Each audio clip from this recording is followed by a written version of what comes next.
by the way, the government has funded it.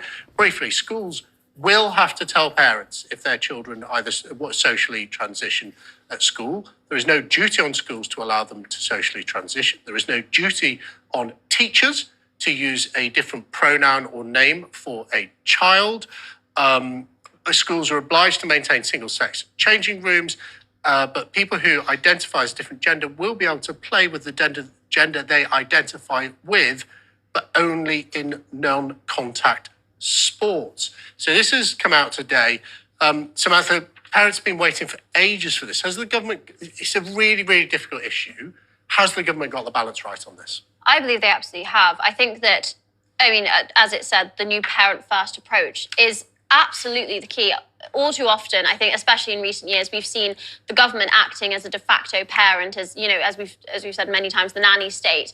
I think that parents have lost a great deal of agency and a great deal of involvement in their own children's lives. And the idea that schools or medical professionals could withhold very important information from their parents just on the basis that their kid doesn't want their parents to know. If there are safeguarding concerns, then parents and then social services get involved. But parents should know what's going on in their kids' lives. Parents should always know, because the best possible education is a partnership between those amazing teachers and the parents. They shouldn't be keeping any information from each other. And Jonathan, this will help teachers. They have been, before this guidance is out there, they've been in such a difficult position because this is a rapidly changing part of our society. And I think teachers have felt out there on their own, sort of making it up as they go along before this guidance was available. Well, the one thing I would say is that I don't think, as this article was talking about, sort of teachers fearing losing their jobs, these are the wrong pronouns. I don't think that should ever be on the table. But I think that I completely object and reject the new guidance, because I don't think that we should have a parent-first approach. I think we should have a child-first approach.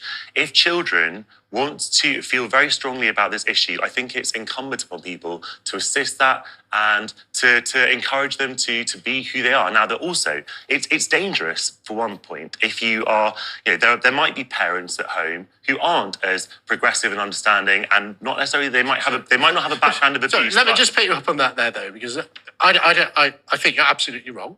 So we're talking about primary school children, right? So when my kids go into school, if my son takes his inhaler at lunchtime, I think there's a reasonable expectation for me to say the school should tell me as a parent, because when he goes home, I'll check his breathing before he goes to bed or whatever. So you are genuinely saying that this guidance that does allow for some exceptions, but this guidance that says to teachers, if your child socially transitions in primary school and secondary school, but in primary school, parents should be told. You're genuinely saying that that's wrong. I think it should be up to the child. It should be up 5 or 6 years old. They are children. The child. We have no idea what goes on behind closed doors. Having an inhaler is completely different from something social like this.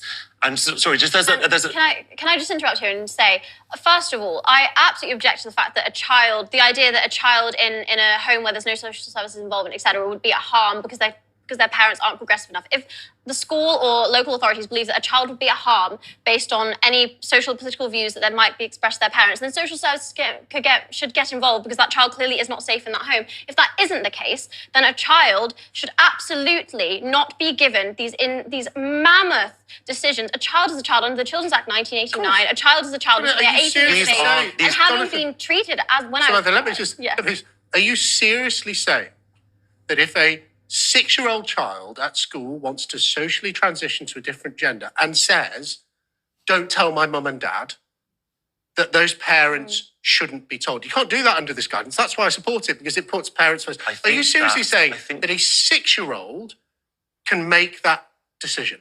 I think that if a child is expressing a clear wish not to have their parents told, there might be a reason for that. Sometimes we don't always know best. Children sometimes parents don't know better than a 6-year-old child. No, I'm not saying child. that parents don't know. I'm saying that teachers don't necessarily know what's best for people. They don't know what happens behind closed doors. And if children are expressing that wish, there may be a reason for it. Every case should be taken on its merits, Jake. But I think there's also another point here. Wow. There's another point. This is not just about the danger, the potential danger of it. It's also about pragmatism. Because Because if a child is doing something and you doubt that child's intentions or motivations or sincerity or whatever, it's actually quite sensible to kind of call that, to do what that child wants, because there's nothing to then push back against. There's nothing to resist. And see what happens with that child if they still want to do that later on. It's not an irreversible decision. No one's talking about having surgery at 6. It's about pronouns. Well, all I can say is, thank goodness the government has brought out this new guidance, because under this guidance, I would find out what my 6-year-old child wanted to do at school. I know Jonathan disagrees with me. He's perfectly entitled to his view. That's why we love having him on the show. But thank goodness teachers have to tell parents. Look,